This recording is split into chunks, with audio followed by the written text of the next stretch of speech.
Holy shit. Welcome to the Knicks Film School Postgame Show presented by BetUS. Man, I know it's only a regular season game and, you're supposed to act like you've been there before, but I have a bottle of Weller Antique 107 gifted to me by my good friend Ray Marcano that I've been waiting to pop open. And I am pouring myself a healthy glass tonight because, oh my God, I tweeted it before. I'll say it again. I'm not sure I ever saw anything quite like that. Where what started as a basketball game turned into what can most closely be described as like a spring weekend concert at a college, where everybody's been up and drinking since 8 a.m. And it's just like everything's flowing and nobody has a care in the world. That was unlike anything that I think we have seen at Madison Square Garden from the Knicks. Certainly, I mean there were some games over the years where maybe some other teams walked into Madison Square Garden and played against the Knicks and put forth performances like that. I don't know that I could remember anything quite like that from the Knicks. I have a lot of thoughts. We have a lot of thoughts here. There are a lot of super chats already. I'm sure more are going to be coming in. So I'm going to try to make the monologue as I'm going to try to get to it and not dwell on anything in particular. But there's some stuff that we got to talk about. Thing number one, I don't want to hear anybody analyze this game and the first thing out of their mouth be, well, Memphis played a terrible basketball game, or Memphis kicked the ball all over the floor, or Memphis was nowhere near their best self, because the Knicks have now played 3 basketball games in the last week. First one came against the Atlanta Hawks. We won't talk about the Brooklyn game where they were maybe not their best version of themselves. Next one came against the Sacramento Kings, and now tonight, this one came against the Memphis Grizzlies. Hawks came in winning 3 in a row. Kings had come in winning 10 of 12, and this Memphis team came in winning 6 in a row, and had established themselves based on their style of play, based on net rating, based on everything, as unequivocally one of the 6 best teams in the league this year. So when the Hawks kicked the ball all over Madison Square, or right, that game was in MSG. Yeah, the game was in MSG. Kicked the ball all over Madison Square Garden and lose. And then the Kings kicked the ball all over Madison Square Garden and lose. And now the Grizzlies kick the ball all over Madison Square Garden and lose. Maybe it's not those teams. Maybe it's the team that they're playing. A team that all season long we have been fretting and just complaining and vitsing about and just always waiting for the part of them that was going to show up and announce themselves. We are for real. We are a real contender. It's not just this side of the ball that we could do it on. We could do it on the other side of the ball when we need to. And I would proffer to anyone who thinks that this was all about the Grizzlies just having a terrible game, that maybe the Knicks, when they're actually locked in defensively, and holy hell was this team locked in defensively from the outset of this game. Kudos to the Grizzlies, made a few threes, made a few tough twos, and they all that got them was, I think they had 52 points at the half, if memory serves. Like, Knicks defense was awesome. Like, if it wasn't for a few too many offensive rebounds that they gave up, and some really, really great shots from the Memphis side, I don't know that the Grizzlies would have scored 40 points in that first half. And then they managed to take that level of effort and somehow turn it up a notch after halftime Grizzlies got a few corner threes. They kept it close for a little while. And then eventually it was just, it's a tsunami coming at you. And there's nothing you could do. So if the Memphis Grizzlies let go of the rope tonight, which they did, I would ask everybody to look at the profile of that basketball team who came in here 31-15 and like as professional an outfit as you are going to find, as far as like you don't find games where they just, that's it, we're done, we're good, we'll see you tomorrow. They don't do that. That's not this team. That's not their character. That's not how they're coached. Their depth, especially, that's one of the things about their depth that it ensures is you're not going to have games like that. So the fact that they, in the middle of the third quarter, put their hands up and wave the white handkerchief and say, sorry, guys, that's enough. Y'all go have fun. We'll be waiting over here for the bus to take us back to the airport. Mercifully, the Knicks did that to them. The Knicks defense did that to them. And how many times this season have we been able to say that? Not many, but we've been saying it a hell of a lot more lately. So that's the first thing that I want to get out of the way. And that is a team-wide thing. That is a mentality thing. That is a professionalism thing. Where you come in from the outset and say, we are going to show everybody exactly what we are made of tonight. And we're not going to let this team do against us what so many teams have done against us this year. Are the Grizzlies the best half-court offense in the world? No. But guess what? The freaking Kings are a pretty good half-court offense, and look what the Knicks did to them. So, like, any way you want to cut it, the Knicks defense is coming around. And there's two words that I thought of as I watched that first half, and then continued on with the second half demolition: communication and cohesion. And actually, let's do a third C word because you can't have too many C words in there. And connectivity. They were connected, they communicated, and the end result was it was cohesive. Like, there were, again, a couple corner threes there in the third quarter where there wasn't a nick right there. But the amount of plays tonight where there wasn't a nick in the vicinity of a Memphis shooter, you could count on one hand. These guys were, closing out perfectly.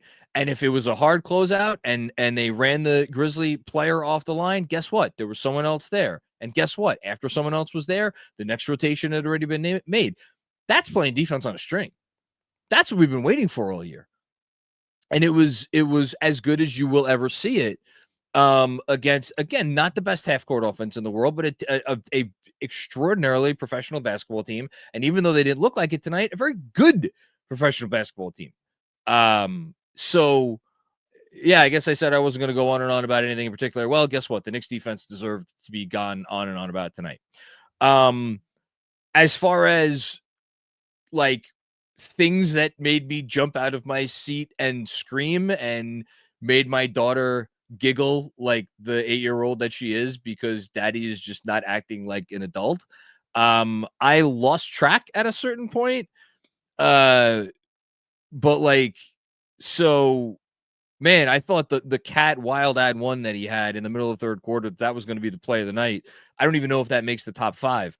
Hart somehow grabbing a rebound out of the sky, which leads to a Mikal Bridges 3. That was the beginning of the end for them. It was part of that 13-0 run.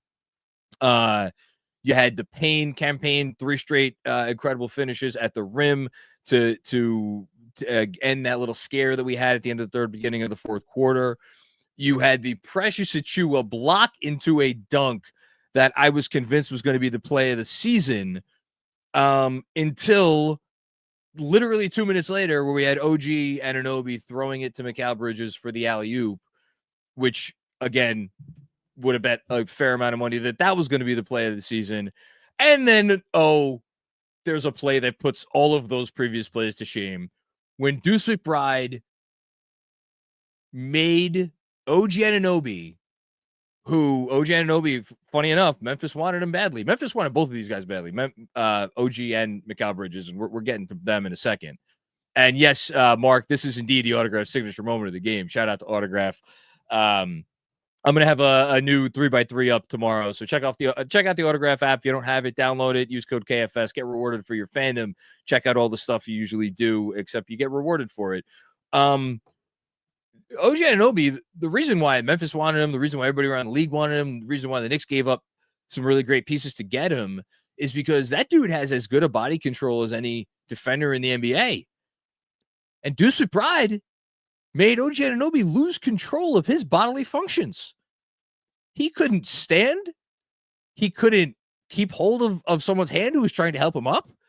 He couldn't return to a seated position. He just lost all control. He was a blob of jelly for what appeared to be several seconds on the bench. And God, I don't know that I've ever seen an NBA player do that to OG Anunoby. Of course, it took someone from his own team to do that, because that's what that Deuce McBride dunk caused. And again, just holy shit. What more can you say, really? But holy shit. That's our Autograph signature moment of the game. But really, there could have been 24 Autograph signature moments of this game. It was that kind of a game. And I've been talking team-wide, and I've been talking in kind of more generalities. The Knicks, yes, they've gone all in, and we know that they're all in. But you look at the moves, typically going all in, all of the moves that a team makes evince some parts of the all in. Hasn't really been the case for the Knicks. They got Brunson for a song. Karl Anthony Towns, talk about a guy who took tonight seriously and was pissed off after a certain amount of time. I cannot believe he did not get teed up by the ref at a certain point, because he just yelled in the referee's general direction every time he got yet another offensive rebound and yet another putback. Great game from Towns, but when you look at what they gave up for Towns, and this is not a disparagement against Julius Randle or Dante DiVincenzo or what will wind up being a decent first round pick courtesy of the Detroit Pistons, but that's not exactly something that's gonna keep you up at night. Josh Hart. I had people asking me in newsletter comments a couple days ago, is Josh Hart the best trade? Or I think on here also, people asking me, is Josh Hart the best trade in Knicks history because of how little they gave up? And then you go to OG. We all love Emmanuel Quickley. Many, many people love RJ Barrett. And even then, you look at what he is and you look at what he could do and you compare it to what basically nobody else in the league can do. And now he's feeling it again. And boy, was it a great game for OG Anunoby. Even that trade was not something that, Jesus Christ, OG Anunoby was a plus 41 tonight. It's pretty damn good, right? But it wasn't best on the team. Best on the team was Mikal Bridges, who was a plus 43. And I can read his stat line: 28 points, 12 and 19 shooting, 5 rebounds, 6 assists, couple steals, couple blocks. That's a really nice stat line. That's a really good stat line. If you watch this game for 48 minutes, and he played, thank the good Lord, only 34 of those 48 minutes, you saw the guy that the Knicks were like, yeah, we think he's worth our entire draft for the next 7 years. We think he's worth it. We think his particular skill set, if we are a team that is serious about winning a championship, we need everything he brings to the table. We need what he could do on defense on the ball. We need what he could do on defense off the ball. We need what he could do in transition. We need what he could do on offense off the ball. We need what he could do on offense with the ball. And all the little crevices in between that he has kind of been filling in all year long. But boy, did you see them all filled in tonight, along with a very loud version of all of the things that we know Mikal Bridges was capable of, which is why when they made that trade, a trade which objectively on its face, if you are the biggest Mikal Bridges fan in the world, if you're the biggest Knicks fan in the world, if you're Leon freaking Rose, that trade on its face is an overpay. No one would dispute that it's an overpay, but the conversation wasn't about whether it was an overpay. The conversation is about whether the overpay was worth it. Yeah, they needed to pony up to get that guy. But for the role that he fills and for what he can do in terms of what this team needs for him to do, and like on a night where, like for a lot of the night, Jalen Brunson didn't really have it. Obviously, he turned it on third quarter, and it got personal for him after he got that fourth foul. And, even Karl-Anthony Towns in the first half didn't really have it. Mikal Bridges was their best player in the first half, and then he was really their best player for the rest of the game after that. This was a tour de force from Bridges. It was the reminder that I'm not sure anybody still needed, but in case anybody did need it, it was the reminder that, yeah, whether he was worth it or not, I think the Knicks at this point, I'm not saying that they were up having regrets, but, for anybody who was, you watch a game like that and you're like, all right, you know what? Maybe it works out, maybe it doesn't, but we could sleep with our decision. Like we that's why we did it. And what a game from a guy who's, it's been a weird shout out Fred Katz. It's been a weird season for Mikal. Down then up, then down, and now we're back up again. But if you look at the total picture, I think you have to be pretty happy, and I think you have to be pretty encouraged if you're a Knicks fan. So great stuff from him. I could go through literally every Knick that was in the lineup tonight and give all sorts of accolades. Precious Achiuwa probably deserves his own section worth of shout outs. How many big plays did he have? How many big defensive plays did he have? 4 steals and 2 blocks. I'm not even sure that begins to tell the whole story with Precious Achiuwa. Are one of his most impactful defensive performances of the season. And that's even with Jaren Jackson getting him a couple times. Jaren Jackson Jr., you heard GMAC say it, or reference it, I should say, on the pregame pod today, how Sam Vecini, has him on his second team All-NBA so far in the middle of the year. So Jackson's going to do that to guys, but Achiuwa was awesome. And that dude playing with confidence and the right amount of confidence is a beautiful thing. I mentioned Campaign's 3 straight wonderful finishes at the basket. That could have been a very different basketball game if Campaign doesn't step in there and have those moments. Outstanding stuff from Campaign. Landry Shamet, not the best first half minutes, but you know what? By the end of the night, he made a key 3 also when the Grizzlies were trying to get back in the game late in the third, early in the fourth quarter. He contributed. And of course, Deuce McBride. Deuce McBride, I always end up going on and on and on, and someone really important gets left out in the cold that shouldn't get left out in the cold. And tonight it's Deuce McBride. Welcome back to the party, Deuce. Yes, I shouted out his dunk, but it was more than just a dunk. Deuce played with the level of he's had the verve, but I think you saw it. The verve was matched with a little bit more productivity tonight than we have seen recently from Deuce. Again, when that dude's playing with confidence, it's a scary, scary, scary sight. Just everybody contributed tonight. You don't get that sort of performance unless everybody contributes. Yeah, I know Josh Hart didn't have a great night from the field, but he still did what he does, getting his 10 rebounds and 5 assists. And OG Anunoby, 6 steals. Okay, sure. Last thing I'm going to say, and I promised myself I was going to try to keep it to 20 minutes. 2 things. Number 1,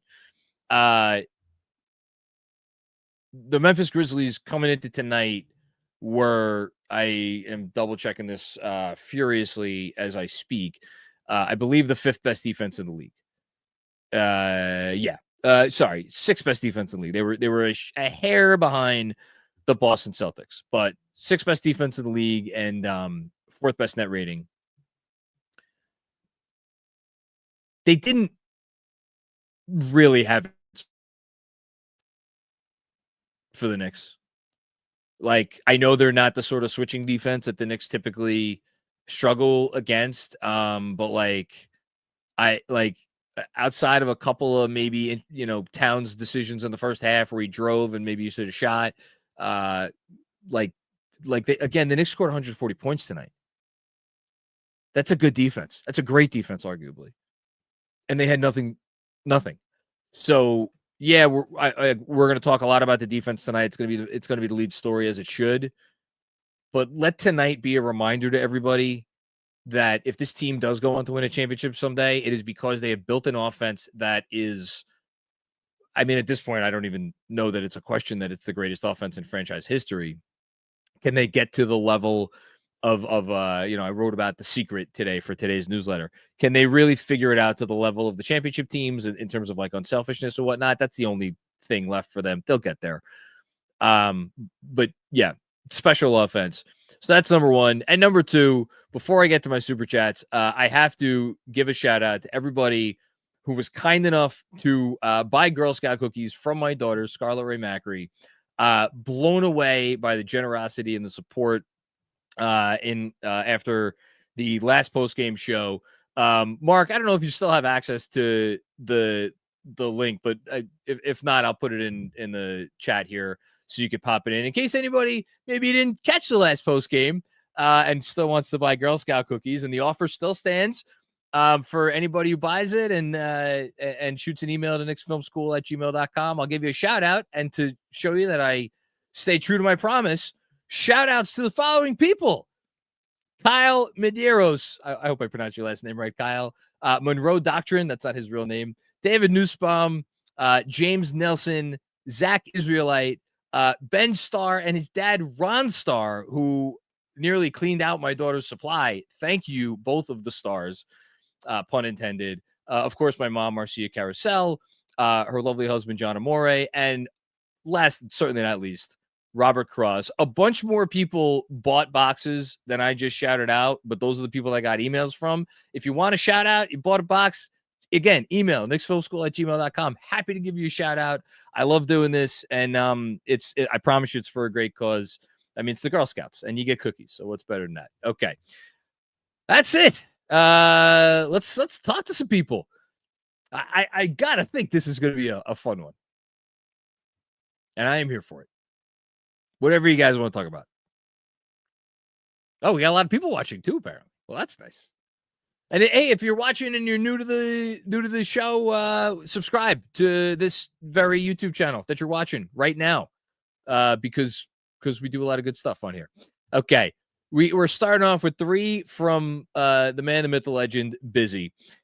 Jaren Jackson Jr. is the dream for to stick next to Cat, and one of the only guys in the league that would make me send Hart to the bench. I'm going to save my comment until I read the rest of what Busy has to say.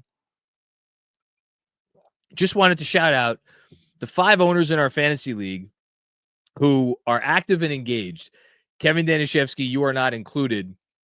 Listen, man, I had a 2-game losing streak that I was not pleased about. The second one of those, I was actually embarrassed that I let that one slip away. Not that I didn't try to win it, but just some bad pickups. But I think we're me and you are steamrolling towards each other in the fantasy playoffs, Busy.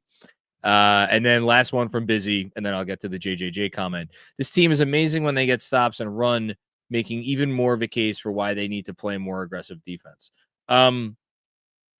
Yeah. I mean, look, more aggressive defense. We've never disagreed on that, Busy. We're getting hung up on this base thing, right? What's the base? And even tonight, you saw some. You're always going to see drop. You're always going to see some drop.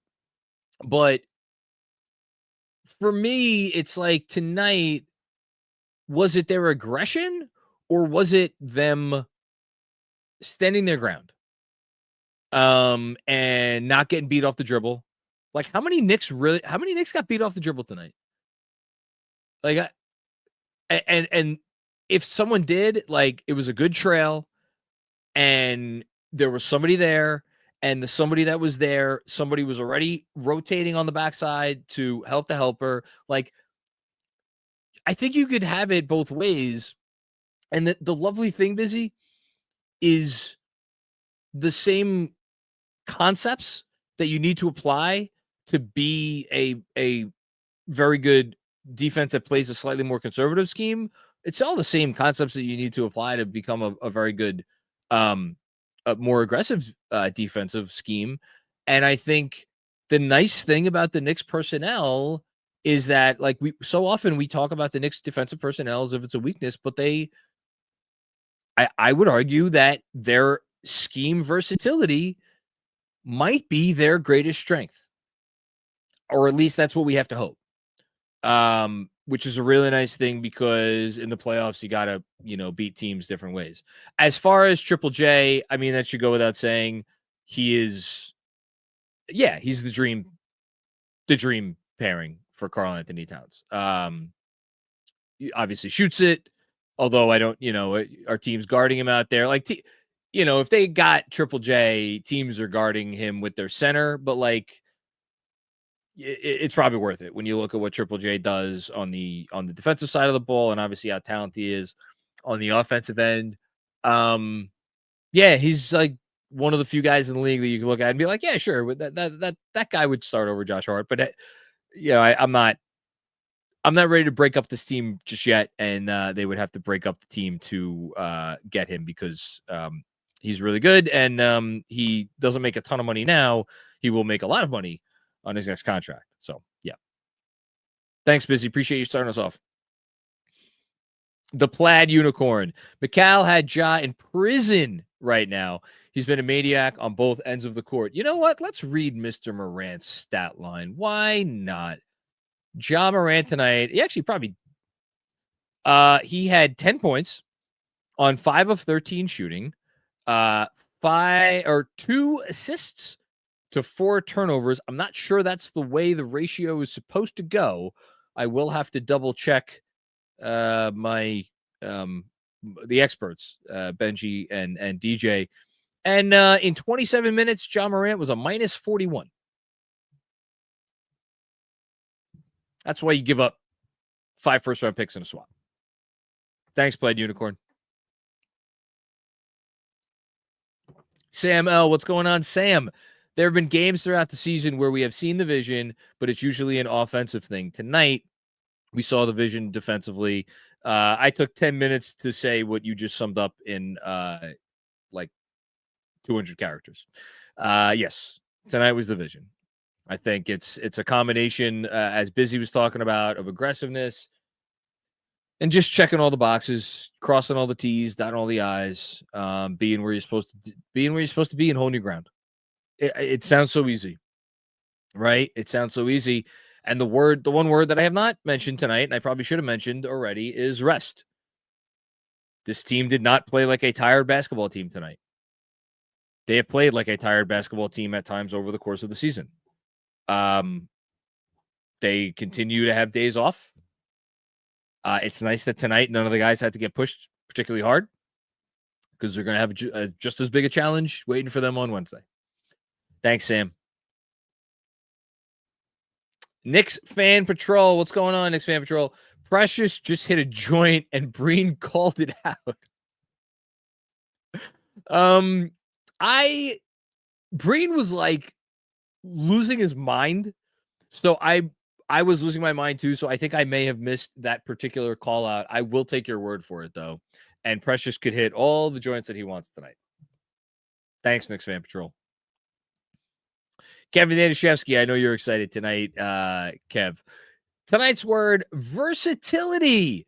Knicks usually operate in the half court, but showed that if they want, they can get out and run. Amazing all-around Mikal game. Best, actually,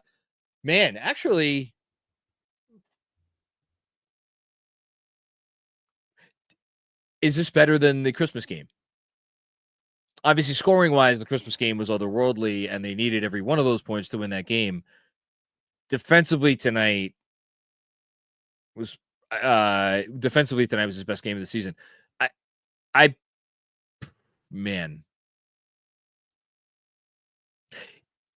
The Christmas game was a better game, but if you are someone that like wants to see the Knicks win a championship, tonight was the more encouraging game, I think, for me. So yeah. And they're very versatile. And to that point about them being able to get out and run and beat teams in that fashion, fast break points tonight, the Knicks had 31 which actually is, considering they scored 143, is not as many as you would have thought. But Grizzlies had 26 turnovers, and Knicks scored 36 points off those 26 turnovers. Pretty good. Not an exceptional ratio, but pretty good ratio. And then 20 steals for the Knicks, their season high. Always nice. Thanks, Kev. Harry Donert. Hey, fam. Hey, Harry. Thank you. Sam Garcia, best win of the season. Yeah.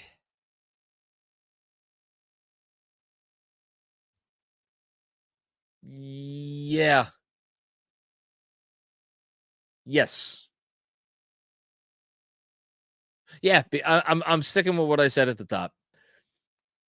You'll get this, Memphis is like, you'll get this rope when you pry it from my cold dead hands. And they let go of the rope, but that's because the Knicks knocked them out. So you knock this team out that comes in with their resume. Yeah, you call that the best win of the season. Sure. Thanks, Sam.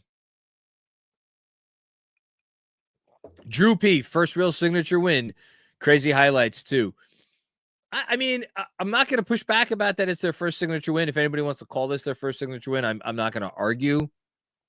I will say that one could argue, if they wanted to, that the Hawks win from last week was kind of a signature win. And you could even argue that the Kings win was a signature win. Because of how well the Kings had been playing and how they dominated that game. And, Spurs game, Christmas Day, I can't put the Nuggets game up there because the Nuggets were so bad that night. And watching it, I knew they were so bad that night. And that to me was an example of what they were not doing as opposed to what the Knicks were doing. And then there was the Wolves game. I thought the Knicks played as good a game against the Wolves as they had against anybody this year. They played better tonight, though. But you could tell me the Wolves were up there. But yeah, I think this is a signature win. Thanks, Drew. Anthony Sixto, what's going on, Anthony? How's that for beating a top team? Precious with confidence is a different player. Yep. Yeah, I said it at the top. Completely agree with you. The January Knicks not on schedule, but right on time. Number 2 seed.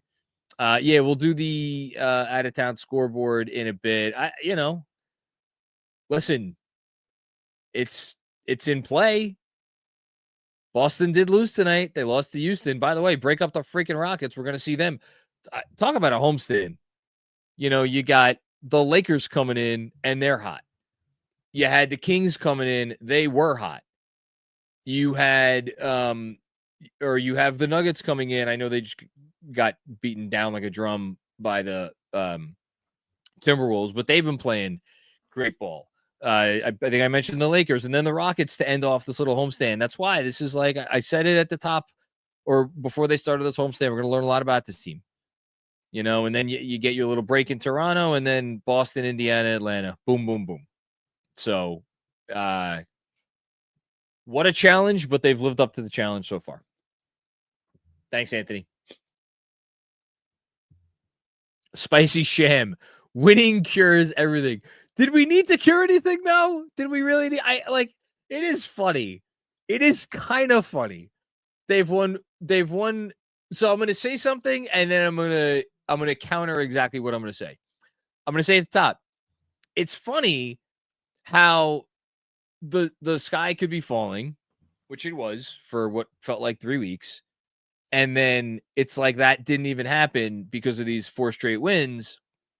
Whereas this team had a 9-game winning streak not that long ago, right? So it's like, yeah, you win, everything seems great, as you're saying, and then you lose and everything seems like it's on fire. Here's the difference, though, and it's a big difference.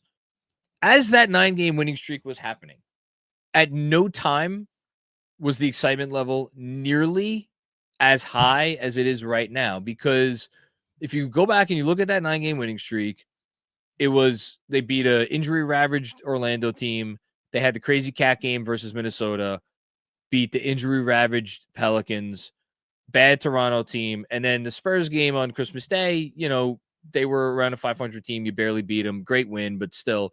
And then it was Orlando, Washington, again, or injured Orlando, Washington, Utah. So, like, the high point of the streak was arguably the Spurs game, and it kept going, but with these uninspiring wins. So, I think for everybody who's like, no, this is different, it is different. It's very different.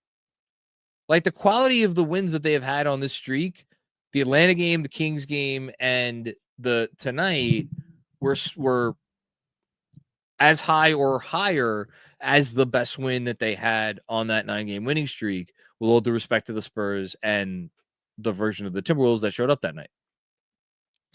So, yeah, winning's pretty good. Thanks, Spicy Sham. Jesse M. Jericho complete non-reaction after both dunks. I did not see Jericho's non-reaction. I'm not going to lie. I was not looking for it. I could not take my eyes off of Anunoby. What a magical human being. And I think we could probably, any concerns about like the Knicks, any like locker room stuff, we could that can go by the wayside. Thanks, Jesse. Freeway Hustler 21. What's going on, Freeway Hustler?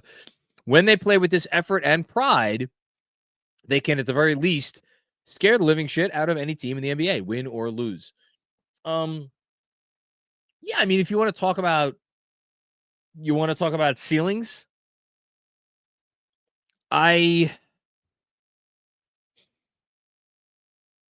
still think the Celtics have the highest ceiling in the league.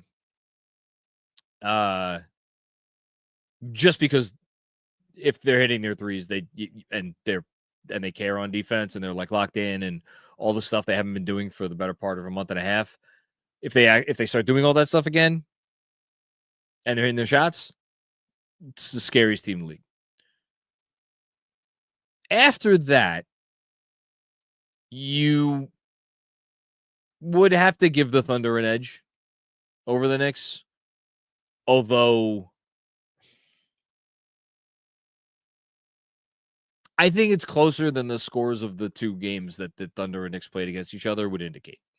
But I think you give the Thunder the 2 spot, and I think you give the Knicks the 3 spot. Probably right alongside healthy Dallas.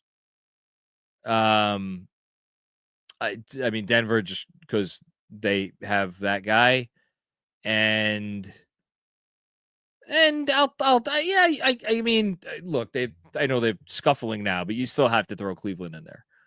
Although to me, I like Cleveland. I'm not as high on Cleveland's ceiling as some other people might be, and that was true even before this little rough stretch from then. I think they're 4-5 for their last, or 5-4, or whatever it is in their last 9 games. So yeah, thanks for your hustle, Mr. Fabro. Mikal Bridges plus 43. What was the game that Josh Hart had a plus 40 something last year? It might have been the Denver win, might have been the Philly win. It was some ridiculous plus 40 something, but yeah, plus 43 is pretty good. Thanks, Mr. Fabro. Spicy Sham with another one. Tibbs having enough trust in Jalen Brunson to allow him to get 4 fouls in the first half is borderline insane. I loved it. I as will surprise nobody, I think you trust your best player, and that trust did not pay off tonight. It was a mistake. In retrospect, because you got his 4th foul, did it end up hurting them? No. Like JB Bickerstaff did the same thing with Cade Cunningham several weeks ago, and it didn't matter in the slightest in the second half when Cade Cunningham dominated the Knicks. Didn't matter in the slightest tonight. Jalen Brunson dominated the Grizzlies in the 3rd quarter, and that's all that matters. I think if I'm going to talk about Tibbs and trust in this game, you could argue that the biggest big picture story to come out of this game is Thibodeau's trust in the bench in the late 3rd and early 4th quarter. He did not hit the panic button, kept the bench guys in, trusted that they would maintain the lead, and they did. And I think that is an immense sign of positivity where the head coach and the bench's relationship is concerned. Thanks, Spicy Jim. Russ Guberman. What's going on, Russ? Very impressive win. I had Memphis as a tough matchup, but Cat banished Edie. OG canceled Jaren Jackson Jr. and Hart smothered Ja. Well, Mikal had a little bit to do with that too. And the third quarter, JB lights it up with 4 fouls. Extremely impressive win. Look, I mean, again, I like Memphis is the sort of young athletic team that I think you were kind of thinking of earlier in the year when you're like, man, the Knicks. But I knew that the Knicks had this in them. I knew the Knicks had something like this in them. You know, like they looked pretty athletic to me tonight. They just got to play up to their capabilities. But I get it. I think a lot of fans came into tonight thinking like, oh, now we're going to see what a real serious team looks like. Well, you saw a real serious team tonight. One real serious team. And one the Grizzlies. Thanks, Russ. Chris L. What's going on, Chris? Best back-to-back dubs of the season. Yes. Without question. I don't even know what would be in contention for the next best back-to-back wins of the season. Probably I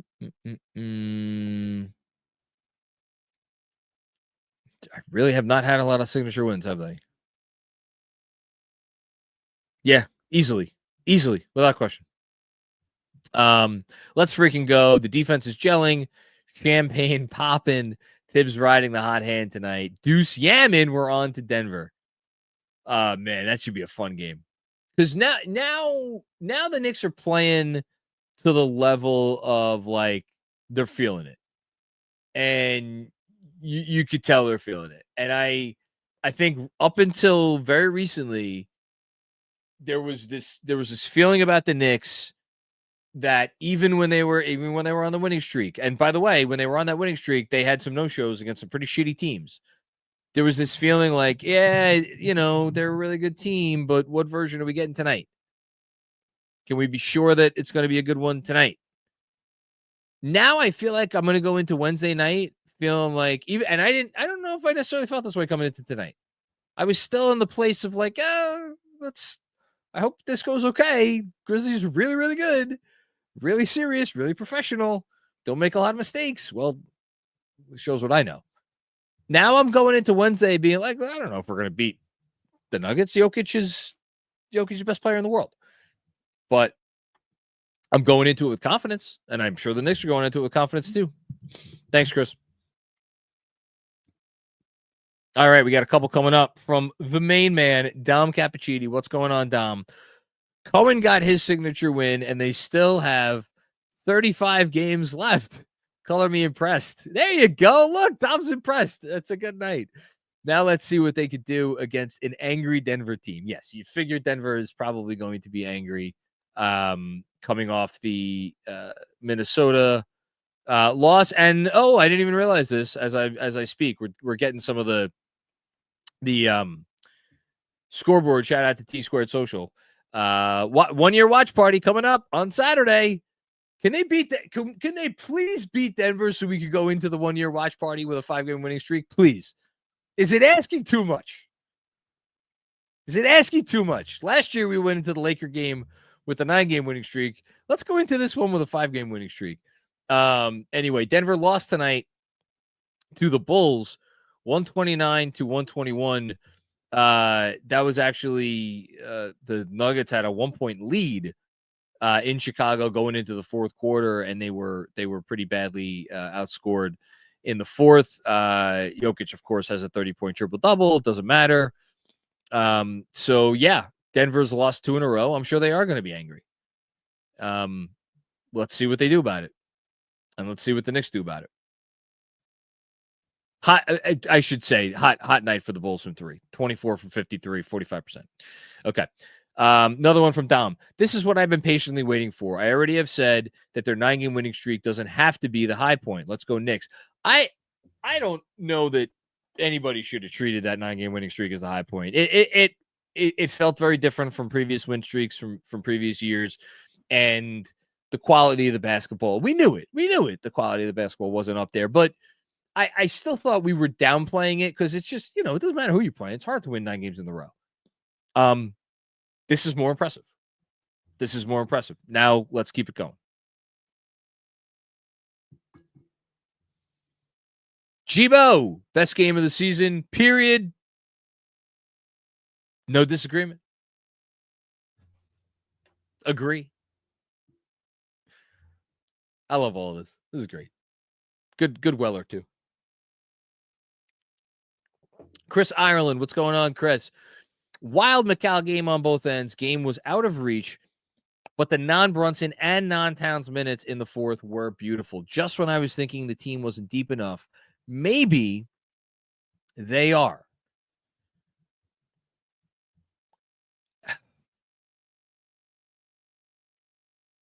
I think it's a campaign question. No, that's not fair. It's a campaign and it's a Precious Achiuwa question. Because who looked really good tonight? It was Precious Achiuwa. Look like one of the best backup big men in the NBA. There have been many nights this season where he did not look like one of the best backup big men in the NBA. But Payne, I don't know, man. I know Payne obviously he wasn't playing in second halves for a bit. I think that was as much on Tibbs as him.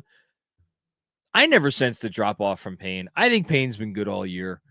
I think you give him enough time, he's gonna be good for you. And they gave him time tonight. I mean, tonight Payne was, give me half a second.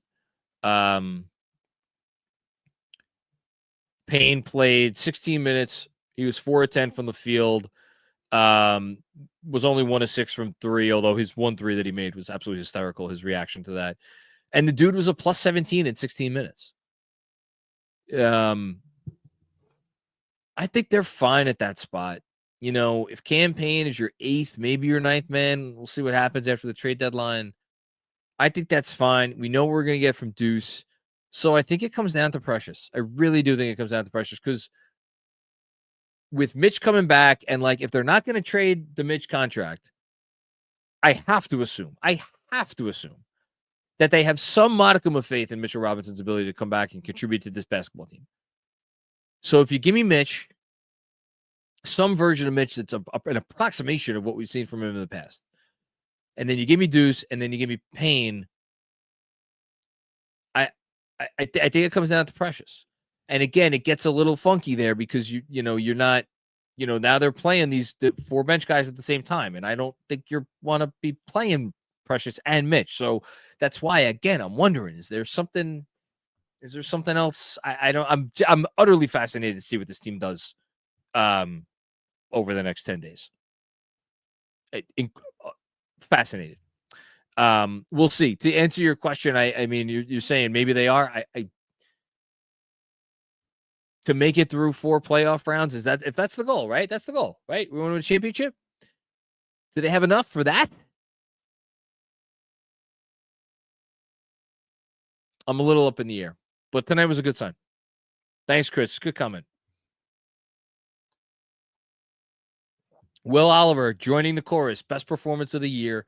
Just outstanding. Yes, absolutely. No notes, no disagreement. 100%. Thank you, Will. Appreciate you as always. And let's do one more, and then Mark will do it after this. Hushzu, favorite game of the year. Hey, Hush is listen. Hush is a tough critic. Hush doesn't give praise. He's here all the time. Doesn't give praise lightly. So the fact that he is saying it's his best one of the year, that means something. Vibes were insane with all the poster dunks. Might be one of my favorite regular season games of all time. Let's go Knicks. It's funny. as I was reacting like a crazy person watching this game, so my little behind the scenes briefly, my wife, as some people know, she's a therapist and she has sessions from home. So there are times where she needs to use this office for her own devices. And and that includes on Monday nights. So if there's a game on Monday night, I start the game watching from the den, which is in the other room. And so I was watching my older daughter, and I loved the way that they played so much in the first half that even though my wife got done with her session at halftime, I'm like, I'm watching the rest of the game out here. I'm not going back in. I don't want to upset the vibes. And I don't know how I got on this story. Oh yeah, so I was watching the game with my daughter out there, and I was going crazy. And she's like, "What's the best game the Knicks have ever played that you've seen?" And I actually I had trouble thinking of it. I didn't have like an instant great answer because you're trying to think of games where the other team also plays wonderfully, and they're playing a great team that plays well. So yeah, I don't know with this. I mean, really, how many times are you going to see the Knicks play better than they played tonight? I don't know the answer to that question. Not many, really, not many. Not many at all. Okay. Let's take a quick break to hear from our friends at BetUS. You know by now, because it's been a different ad read for a few games now, that we're talking about, yes, BetUS's casino playground. If you are a slots enthusiast, who doesn't love slots? BetUS got the games to raise your pulse. Test your skills with timeless classics, explore the newest, hottest slots, and feel that casino buzz with BetUS live dealer tables. Sign up now, get 200% sign up bonus up to $5,000 and up to 250% crypto sign up bonus up to $5,000. Get ready for a rush with the BetUS Casino. Generous promotions and tournaments make every play even more rewarding. Again, 200% sign up bonus up to $5,000 and 250% crypto sign up bonus up to $5,000. Spin your way, into massive jackpots with BetUS Casino. 200% sign up bonus up to $5,000, 250% crypto sign up bonus up to $5,000. They, yes, have a casino. Take advantage of it. I'm going to say it one more time. 200% sign up bonus up to $5,000 or 250% crypto sign up to $5,000. Remember, gambling involves risk. Only gamble with funds that you can afford to lose. All forms of betting carry financial risk. It is down to you to make bets with or without the assistance of the information provided. Okay, thank you. Oh, yeah, use the code YouTube150 to get the bonuses. I should have said that. Okay. Hayden Freed. I'll take an elite 6 versus a good 10. Talent over depth. If you just watch tonight, and you had not watched Memphis before tonight, and I'm going to readily admit Memphis has been one of my blind spot teams. They are not a team I typically gravitate towards on League Pass for no reason in particular. I've been more interested in other teams. I think tonight was an indictment on Morant and Desmond Bane. If you just watch tonight, those guys are better players than they showed tonight. Obviously, Mikal Bridges and the rest of the Knicks defense had a lot to do with that. I thought they did a wonderful job on Desmond Bane also. Like that dude's been in all-star conversations. Not this year, but he has been. And didn't play anything like it tonight. Morant had a couple of nice moves, but didn't exert any sort of control on this game. So, I think the theory of Memphis is like, we have a big three.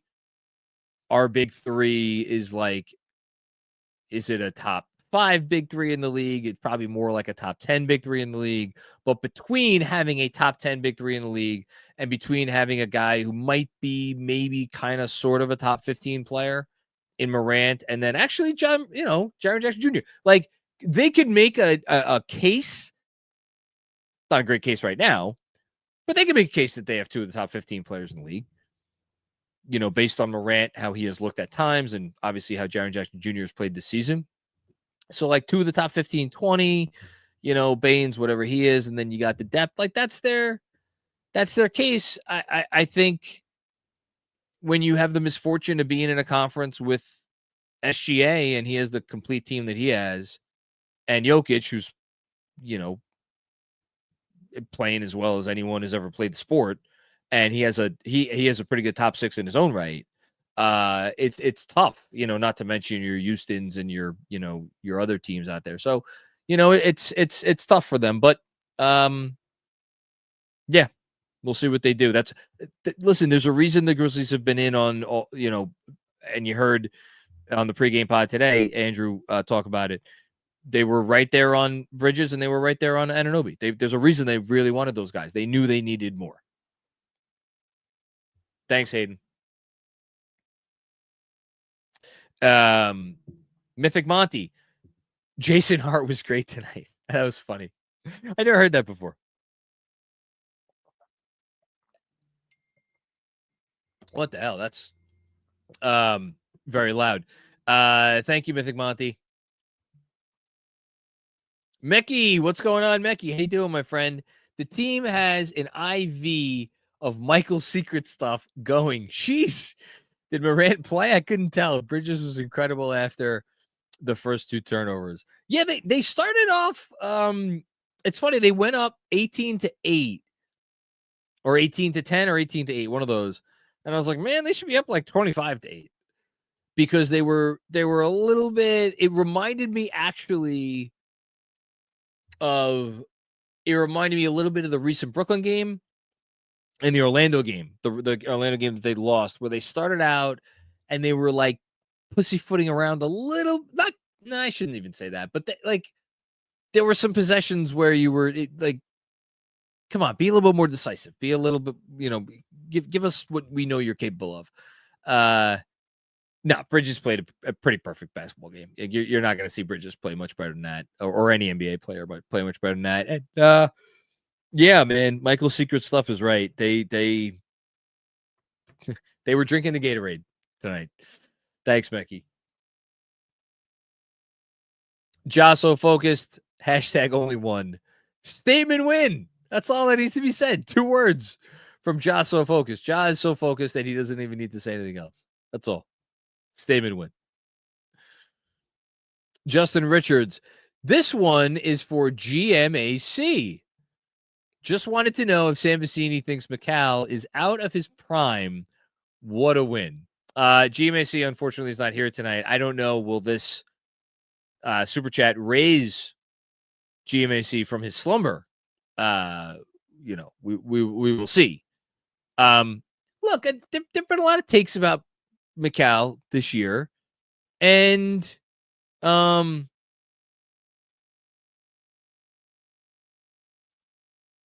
they been like wildly unfair? He hasn't been great, but I think it's always dangerous, and I look, Sam has forgotten more about basketball than I'll ever know. He's as good as they are, but I think it I don't know. I never like to make sweeping generalizations when we're in the midst of something, whether it's a guy having a great streak or a guy having a terrible streak or stretch. So, Mikal Bridges is a guy who works tirelessly on his craft.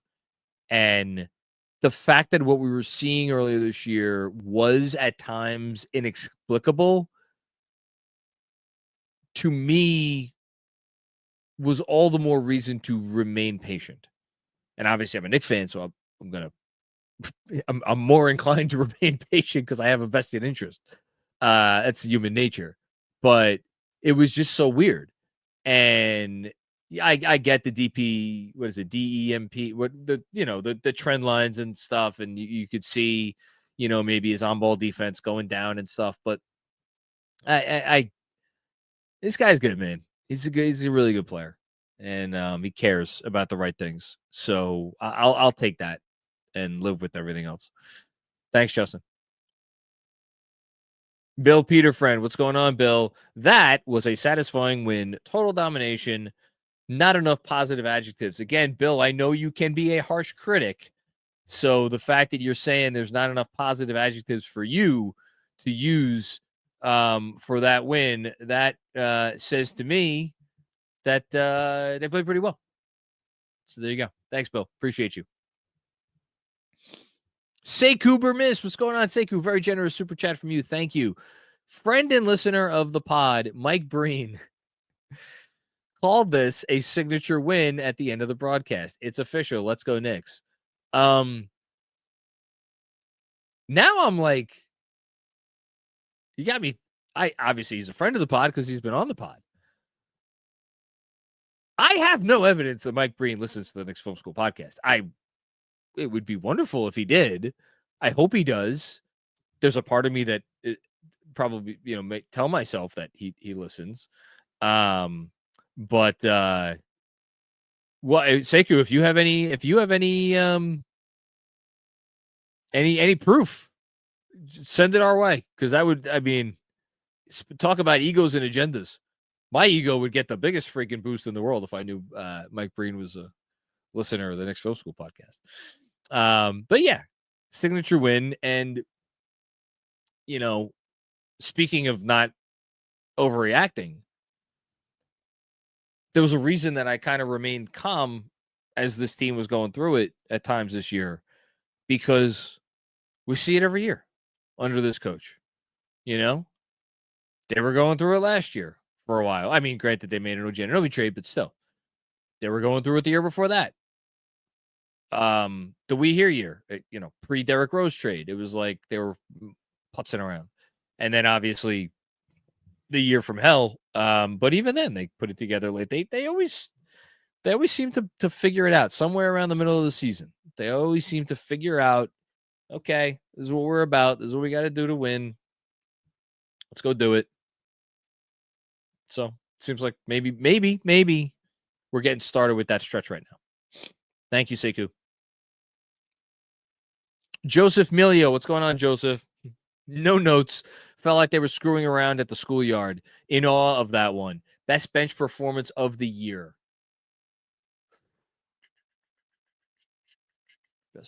Best bench performance of the year.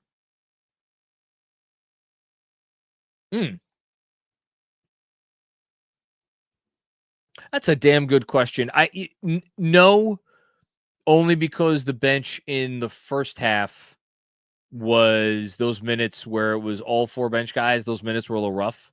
And don't forget, there was a point in time where this was a game in the first half after the Knicks went up by 13 and the league got down to 3. And that was in large part because the bench was not good enough. Now, granted, I did not think the bench would dogged it on defense or played very bad defense or anything. They had some shots that they missed.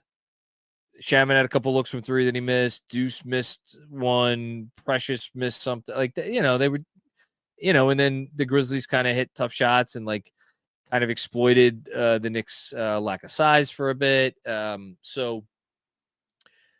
But I will say that the late third, early fourth quarter, where the Grizzlies had a 3-point shot to get it down to 13 in the third, which was wild. That was the biggest bench moment of the year, without question. Without question, that was the biggest bench moment of the year, 100%. Thanks, Joseph. And it might be their best bet. Even with the first half, it might be the best game of the year. Flexed up. What's going on, Flexed? Sign Precious to a Deuce level contract ASAP. You know what? I'm not too proud to admit when there is a something specific that I am in the dark on and I need Jeremy Cohen here to clear up. I don't know if the Knicks could sign Precious to an extension right now. I don't believe that they can. In fact, I'm fairly certain that they cannot. Don't quote me on that. I'm that's literally just if I had to pick one or the other, my inclination would be they can't. But would they if they could? I think the situations are a little different. Like, we've seen high levels of play from Precious before in the past, and it's always been about the consistency. It's always been about maintaining that level of play. Let's see how he does the rest of the year, or for however long he's here. Because again, he was awesome tonight. He's been awesome recently, really awesome. I still think I'm not 100% sure that he'll be here after the deadline. Or that him and Mitch will both be here after the deadline, I guess maybe is the better way to put it. But we'll see what happens. Thanks, Flexed Up. Debo, what's going on, Debo? How you doing, brother? Great defensive intensity, solid bench play. All-stars doing all-star things. Which all-stars, man? I know they got 2, but the way some of these guys played tonight, a couple other people looking to get in on that action. Wingstop doing Wingstop things. When this team is clicking and playing with energy, it is a thing of beauty. I guess we got our swagger back. You know what? That seems like a very appropriate time to do a little advanced stats check. So, with the win, oh man. So, going into tonight, the Grizzlies were like comfortably head and shoulders above the Knicks in terms of net rating for the year. Grizzlies in 4th. The Knicks were right there with the Rockets. I think they were very close for 5th and 6th. The Knicks now plus 6.9 points per 100 possessions for the year. 5th best net rating. Grizzlies plus 7.0 points per 100 possessions for the year. 4th best net rating. They are 0.1 points per 100 possessions apart for year-long net rating. These two teams have the exact same record, 31-16, tied for the 5th best record in the league after the Houston Rockets, who won again tonight, 31-14. And those are your 6 best teams in the league. Denver's making a little bit of a charge, but it's those 6, and then there's a bit of a gap. And the Knicks are solidly in there. Offensive rating, Knicks are 2nd, and defensive rating, I wonder if they moved up. Yes, they did move up. They moved up 1 spot. They are now at 14th, 112.7 points giving up per 100. Actually tied with the Detroit Pistons at 112.7. And then they got a little bit of ways to go. But again, if you're looking for things to shoot for, there's a group of 4 teams, the Heat, the Cavs, the Warriors, and the Mavs, all giving up between 111.7 and 111.9 points per 100 possessions from 9th through 12th. So if you look at it that way, we had fallen back a little bit. Now we're back to being within 1 point per 100 possessions of being a top 10 defense in the NBA. So when you're talking about, Debo, a team that's clicking and playing with energy, and not only playing with energy, but playing smart. And like, we think of toughness as like Josh Hart stuff, like grabbing that offensive rebound or even defensive rebound out of the air, or finishing through contact, or diving on the floor, or maintaining your ground on a closeout. That's toughness. Not getting beat off the dribble. That's toughness. Sticking to your guy, with a really good rear contest. Maintaining, not fouling. I know the Knicks actually fouled probably a little bit more than I would have liked them to tonight, but like all of these to me, I think qualify as toughness. So to me, it's not. It is energy and smarts and toughness all into one. If you got to get all of it for them to be an elite defensive team, because they're not, and that's anybody. Doesn't matter who you are. Best defense in the league. You got to have those 3 things. It's a matter of, do you have players that are inclined to do it individually, and then can you get there as a unit? And tonight, I think you saw both. Thank you, Debo. Juanon, a win this good is just a tiny bit sweeter on the day the Heat burned to absolute shambles. We can also stop talking about trading for a backup big. Precious, a.k.a. New Taj, is here to stay. Hashtag fire Tibbs. I'm not gonna give a eulogy for the Heat just yet. I mean, the Heat culture stuff is just hysterical. That being said, I don't know how they're going to do it. I don't know what they're going to get back. I think they will figure out a way out of this Jimmy Butler mess, and they will not be down for too long. I think they learned what it is to be in the Jimmy Butler business. And I think I referenced this earlier in the year. I'll say it again now.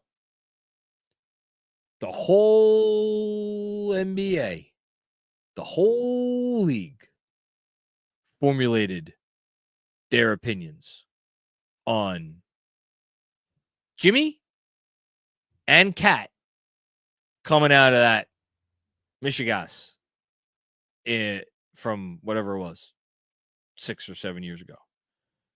The whole league.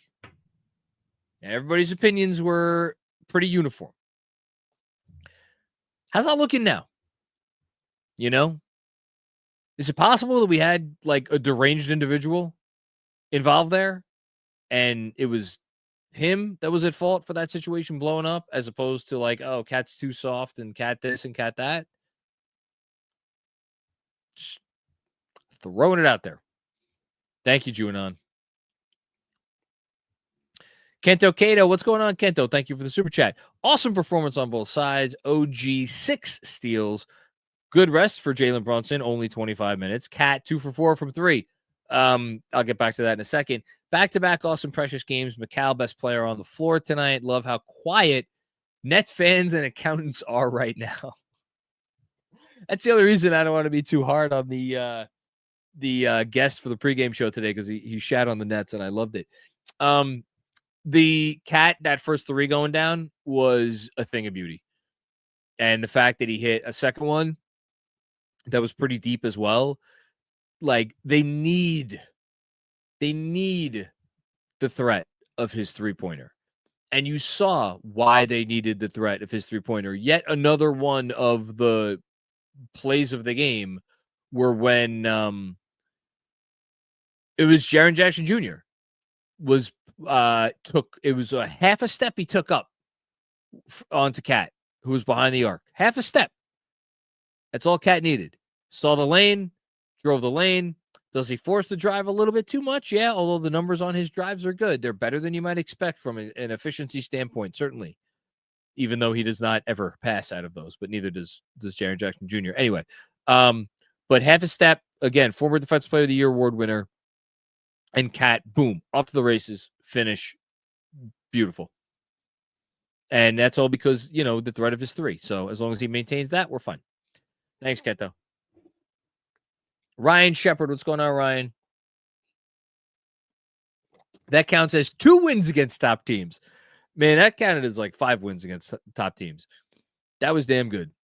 Shout out to the whole KFS crew. Best in the business. Let's freaking go, Knicks. Thank you so much, Ryan. Appreciate that. Those very kind words.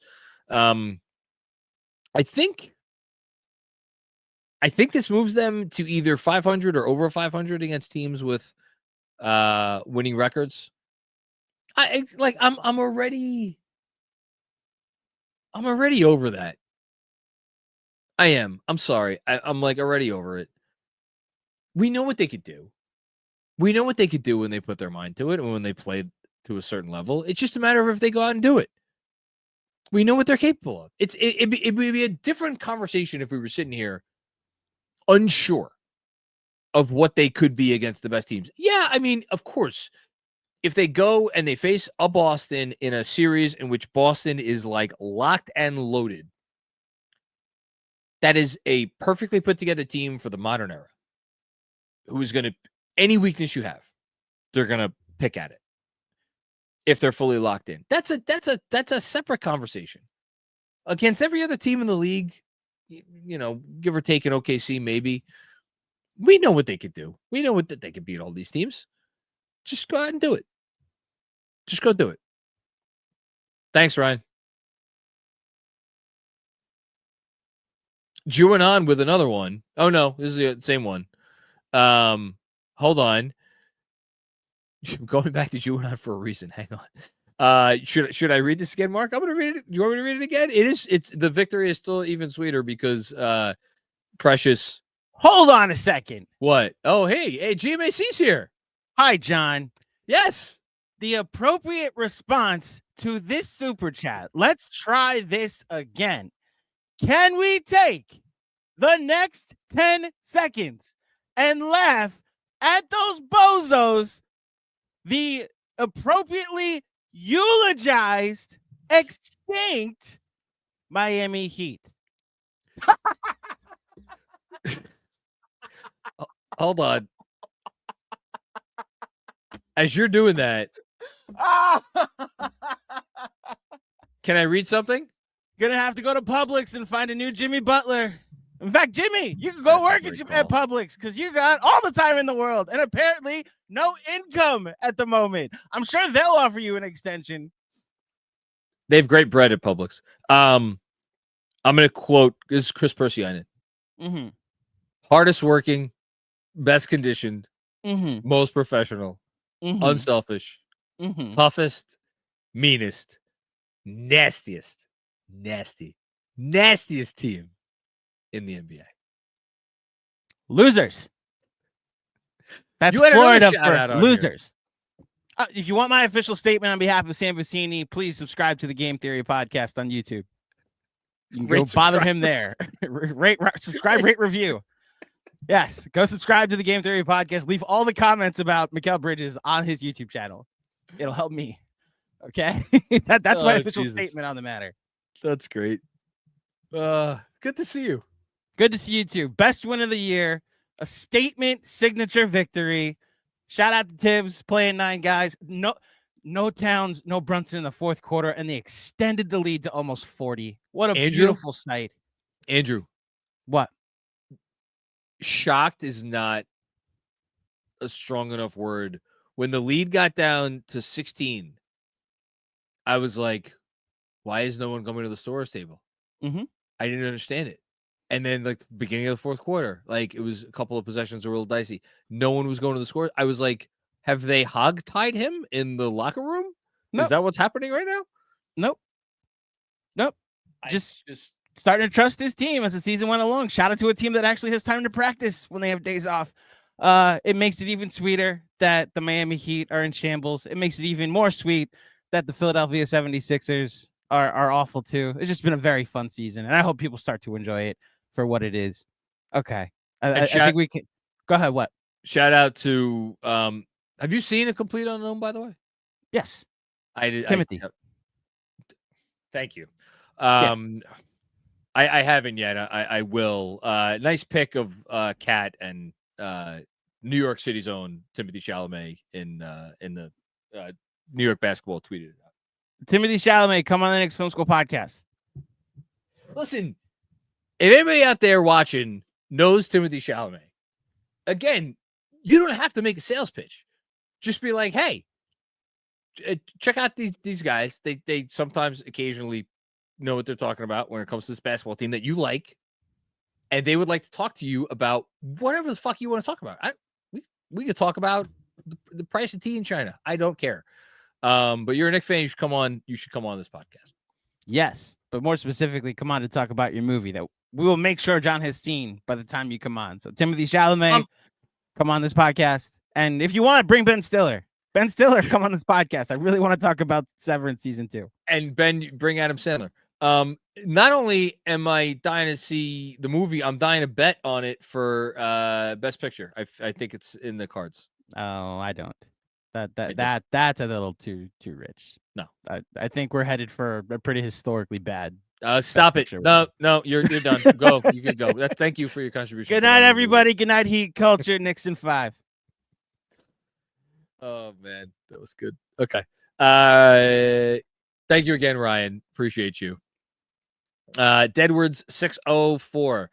I'm sure there were other games over the years, but this one might be the first beatdown that really perked me up since the 2012-13 opener against the Heat. Big time statement game.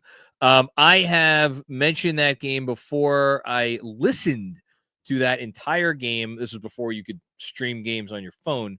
I listened to that entire game waiting on a gas line in Franklin Square, Long Island, Nassau County, and I thought it was like a War of the Worlds thing, that this was a prank being played on me, because I just couldn't believe what I was hearing. That's a good one.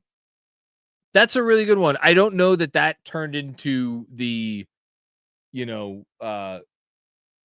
version of Woodstock that we saw in the Garden tonight, but it was close. I mean, I'm just looking. New York basketball again has the shout out to them. They're always all over it. First time in 60 years the Knicks have scored over 140 points in 2 straight basketball games. So pretty good. Thanks, Edwards. Neslaw, what's going on, Neslaw? Great energy, unreal vibes. Precious being past the joint might be my favorite moment of the year. Talk about a highlight, am I right? Signature win. Let's go Knicks. I gotta go find this. Does anyone have? If anybody has, if there's something on Twitter with showing that clip, because I clearly missed it and I'd love to see it. Put it in maybe the chat, and Mark can put it in the chat here so I could see it, and I'll watch it in real time and I could react to it. Thanks, Nesla. Jude Sanan, what's going on, Jude? That's my fucking team. I say that sometimes. In the immortal words of Jonathan Macri, let's keep this intensity going. Also, Towns' jumper looked better tonight, even though limited 3-point shots. Yeah, I thought it looked good. Like, again, the fact that Breen said early on in the broadcast, he was like, clearly it is bothering him, I thought was notable. I mean, it's a big deal to me, although nobody else seems to think it's a big deal, but I think it's a big deal. Like, he didn't shoot it great tonight. What did he finished? I think he missed more shots than he made. Yeah, he was 9 of 17. Well, no, he made more shots than he missed. But it's what what I love about I love so many things about Towns already. I was, I think, higher on him after the trade than a lot of people were, and yet I was fully prepared for a lot of frustration, and I was fully prepared to not fall in love with him as a player. And I am like, it's head over heels. Like, I love. We see what his deficiencies are. We see the shortfalls he has. The way he makes up for it, like right now, his shot is not great. Okay, he's just going to be the nastiest MFer on the boards. Like what he did in terms of like that third quarter where the Knicks got up to 27, before it turned into the slam dunk contest in the fourth quarter. Like, yeah, they hit, Brunson hit back-to-back threes, and like they got some turnovers. Karl-Anthony Towns, like, beasting on the offensive glass and getting putback after putback. He got 6 offensive rebounds in this game. Contributing to his 24 points. Like, that dude is, and it's a testament to his, not only his toughness, obviously, but his skill, that he can beat you in so many different ways. So I love everything we're seeing from Towns. I could not be a bigger fan of Towns at this point. And on that note, Mark thinks he found the Precious joint hit.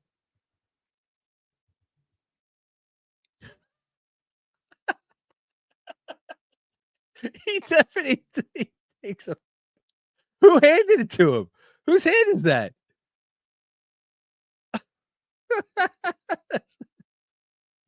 That's fantastic. Oh, Precious, I love you so much. If somebody figure out who handed it to him. Thanks, Jude. We're all passing joints tonight. Kane Marco, Take Mob General. What's going on, man? I haven't seen you much this year. Hope everything's good. I don't think it's a coincidence that Tom is finally playing the bench early, and the guys have much more defensive energy. This team looks really strong right now.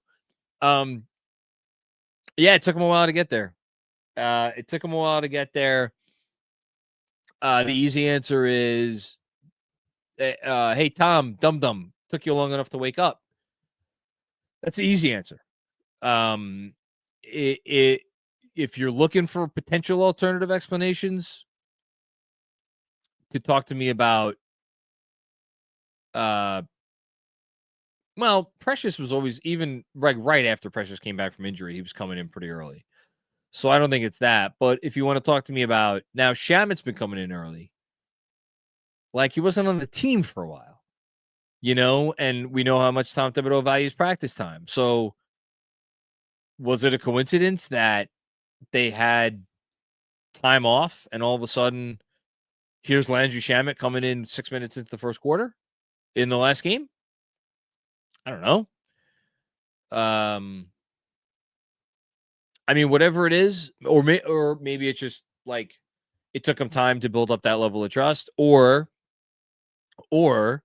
maybe it's like, all right, we've seen enough. These guys are too tired. I have to switch something up. Let me figure out if a different substitution pattern is the answer. And I say different substitution pattern because if you look at the Kings game, right, where this kind of more unique substitution pattern emerged, you look at the final minute totals from the game. It's not like guys didn't play minutes. Guys played minutes. But it's always poking and prodding and experimenting and, and trying to figure out, okay, well, what gives us the energy? And they've seemed to have landed on something here. Let's hope it keeps working.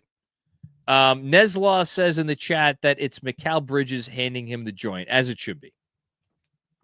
Mikal should have control of all the joints tonight. Thanks, Kane. Jay Stills, what's going on, Jay? First dominant defensive game of the season. Glad to finally catch a full game. I need the minutes, police, for my job. What kind of job do you have, Jay Stills? Hashtag extend Precious. Yeah, I'm trying to think what job I would have liked to have the minutes police. Mark is producing tonight. He probably wants the minutes police out. When I was a low man on the totem pole at my law job that I met my wife at, I would have liked to have the minutes police involved there for sure. Thanks, Jay Stills. Appreciate you. Glad you got to see the whole game. Mark's like, I'm good. Kento with another one. Thank you again, Kento. Appreciate the generosity. Not a coincidence that they got some practice and looked noticeably better on defense. The Hawks, Kings, and now this. The Knicks getting much better, forcing turnovers and utilizing their elite fast break offense. I'm going to use this opportunity. I'm going to really, really, really, really, really try to do this quick. That's what somebody said. So come on, cleaning the glass. What are you doing to me? You're killing me here. Okay. So in transition, so Knicks, obviously, in terms of frequency of transition plays, not high at all. They are 25th in the league in terms of frequency of transition plays. Points per possession on transition plays per cleaning the glass. 4th in the league. Points the team scored per 100 transition plays. They are 2nd in the league. They have scored 135.4 points per 100 possession per 100. Yeah, 135.4 points per 100 transition plays. The only team better in the league than that is the Cavs. And by the way, it's Cleveland at 135.9, the Knicks at 135.4. And I think this was before tonight, by the way. And then the Spurs in 3rd at 130.6. The gap between the Knicks in 2nd and the Spurs in 3rd is the same size as the gap between the Spurs in 3rd and the Bucks in 12th. So the Knicks, in terms of their effectiveness when they get out in transition, they're in a tier of their own. along with, or a tier of 2, I should say, along with the Cavs. And you're going to really like this one. And again, I believe this was before tonight. The Knicks are the best team in basketball when it comes to scoring points off of steals. They are first in points per possession off of steals, and they are first in points per 100 plays off of steals. Again, they're only 9th in frequency of transition plays off of steals overall, which is, again, 9th is good. It's top 10. But no team is better in the league at scoring off of steals than the Knicks. So when you say, Kento Cato, their elite fast break offense, you are damn right. Their fast break offense is elite. They don't get to it as much as maybe we would like, but to put a bow on this conversation, the Knicks now over there. So they obviously forced 24 turnovers tonight, which is ridiculous. So 24 turnovers forced tonight, 12 against the Kings, 17 against the Nets, 24 against the Hawks, 16 against the Timberwolves. In the NBA over the last 5 games now, so small sample size, obviously, but over the last 5 games, the Knicks, this is NBA stats, just behind the Thunder in terms of opponent turnover percentage. Thunder number 1, 19.5%. Knicks number 2, 19.3%. So the Thunder are on pace to be the greatest forced turnover team in, I believe, NBA history or like the modern era, whatever it is. The Knicks over, again, it's 5 games. It's only 5 games, but over the last 5 games, they're right there with the Thunder. So it's a pretty good sign. Thanks, Kento. Brolic Jesus, what's going on, Brolic? Achua development looking great, and the Deuce dunk got OG trampled on the sideline. I thought it was like running of the Bulls. I really thought he got stampeded. I hope this energy is sustained for the rest of this tough run. Look, it might be, or you might have a dud somewhere. I think it's reasonable to ask them from here on in, go out there and, like, I don't know, 3 out of every 4 games, 4 out of every 5 games, something around there, come out with this level of engagement and intensity. And I'm not even going to count like second nights of back-to-back. If it's second night of a back-to-back, like I mean, frankly, I just don't expect them to come out and play like this because that's not reasonable. And by the way, I don't mind because there are no back-to-backs in the playoffs. But non-back-to-backs, yeah, 3 out of 4, 4 out of 5, come out, give it this sort of effort for 48 minutes and let the chips fall where they may. And oh, by the way, you're still a good enough team where if you don't have quite this level, you can still win games. So, yeah, good stuff. Thanks, Broly. Kevin Danishevsky, he loves doing this. These updates. 54 win pace. So now that means they are on the same pace as the 2012-13 edition. 1 game behind second place. This is a contender. You know what, Mark? Let's do one more, and then we'll do T2 because we'll pump up the watch party and do the scoreboard because Kevin brings up that they are 1 game behind Boston, so that'd be a good excuse to do that. Thank you, Kevin. Appreciate you. Oh yeah, we can do it now. Sure. Quick word to hear from our friends at T-Squared Social. Hey, you want to go to the best sports bar in the city of New York or anywhere for that matter, go check out T-Squared Social. You can visit them online at tsquaredsocial.com to learn about club memberships, trivia nights, sports leagues, and much more. Or you could just go visit them on 42nd Street and Grand Central Station, or right down the block from Grand Central Station, I should say. Mention KFS and get a free beer. Of course, our watch party. We are now less than a week away for our 1-year anniversary, celebrating with our partnership with T-Squared. That watch party is on Saturday night, kicking off at 7:30 p.m. We are giving away what is it? I forget what the box is from, but it's this box. It's a mystery box. It contains a signed jersey. It has like a $500 value. We are giving it away.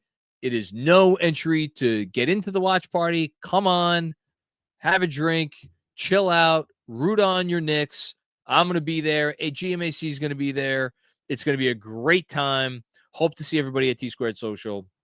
Obviously, come pregame with us and make it be a memorable evening.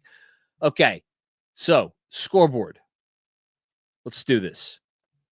Only one game going on still right now. Bucks beat the Jazz. Mavs beat the Wizards. The Wizards really stink. They are 6-39. Timberwolves beat the Hawks, but I saw there were some interesting Chris Finch comments tonight. I'm curious. I think the Hawks came out with I don't know. Something was up with the Hawks tonight, or something was up with the Wolves tonight. That's what I meant to say. And I got to do some digging on what that was. I mentioned the Nuggets lost to the Bulls, so they're coming into the Garden on a 2-game losing streak on Wednesday. Raptors win against the Pelicans. Heat beat the Magic in double overtime. Magic fall to 500. They are only 9-15 away from wherever the fuck they play with the Dragon. Kings beat the Nets. Cavs get back on the winning track against the Pistons. Pistons also fall to 500. Lakers beat the Hornets. They beat them by 5. I'm still not convinced this Lakers thing is real. Suns Clippers playing right now. And to Kevin's point, Celtics lost at home against the Rockets, outscored by 6 points in the fourth quarter, lose by 2. Amen Thompson had a buzzer beater, capped a career night for him. And that brings us to the standings, which your New York Knicks are a game back in second place. So, make of that what you will. They are 4 games up on Milwaukee, 5 games up on Indiana. And amazing that the Heat are freaking in 6th place right now. But the Knicks are 7 games up on Miami. So, I don't think we have to worry about the play-in at this point, which is good news. And, sights rather should be set on second place because, why the hell not? Why not us, as somebody said. Okay, here we go. Keeping it going. Stretch run. Dom Cappuccini, I know you made the Hart All-Star argument, but Bridges and OG are making their push too between recent play and the Knicks record. I think that begs the question. If you could pick one non-Cat Brunson Knick to make the All-Star team, who do you think is most deserving? I think this is a good opportunity for I don't go to the Twitter polls that much. I wonder if we could even do a poll, and we could do an impromptu poll. Just if you're watching this right now, go type in the chat. If you could pick one Knick other than Towns or Brunson to go to the All-Star game, who do you think it should be? OG, Hart, or Bridges? I'm curious where people are at on this one. For me,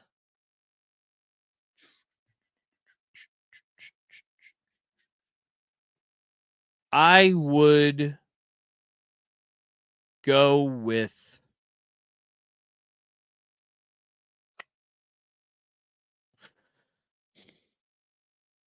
I think it would be between Bridges and Hart for me, which I know is going to sound not nice to OG Anunoby.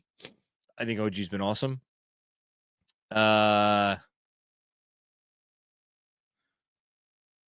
Man, Bridges might have been the best player on their team in the month of December.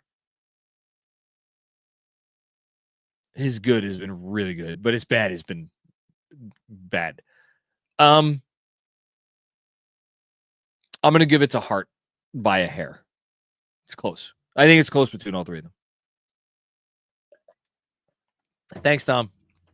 Appreciate you. I think it's consistency for Hart that wins the day for me. Iceman Sham, looking for that signature win. This might be it. I so far, let's hope this is very much like the team from 2 years ago when I will never forget it. We were in the beginning of January, and it was like, man, this team's like they have a pretty good record, but they don't have any signature wins. And then they got like 8 signature wins in the span of 2 months. Hopefully this will be a similar situation. Thanks, Iceman. Benny Bills 26. What's going on, Benny? Long-time listener, John. Thank you for listening and contributing tonight. I appreciate you, Benny. We used to DM on Twitter back in 2020. Anyways, or always watch the post games the morning after. But after this win, I knew it was my time for my first super chat. Let's go Knicks. That's a great. Thank you so much, Benny. I'm sorry if there was ever a DM that I did not get back to you. I always tried to, even as things got crazy over the, and I started not returning DMs as promptly as I used to when probably 2, 3, maybe 4 years ago, when it just, things started to get a little too busy on my end. But shoot me a DM anytime you want. I promise you, I will find the time. Might not be within the first 24 hours, but I'll get back to you. I know as I say that, I know I have a backlog of DMs to get back to, but I always do get back to them. So thanks, Benny. Jessica, hey Jess, what's going on? It's good to see you, and thank you. I know you're happy tonight. Jason, here we go. Jason was positive at halftime. I'm not. You were positive, mostly. That's what I call a statement game. The Knicks needed a win like this against a team like Memphis.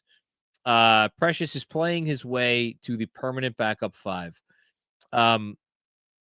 Jason, I know we've talked about it in the past, so I know you're as curious as I am. What they do at the trade deadline. I think, man,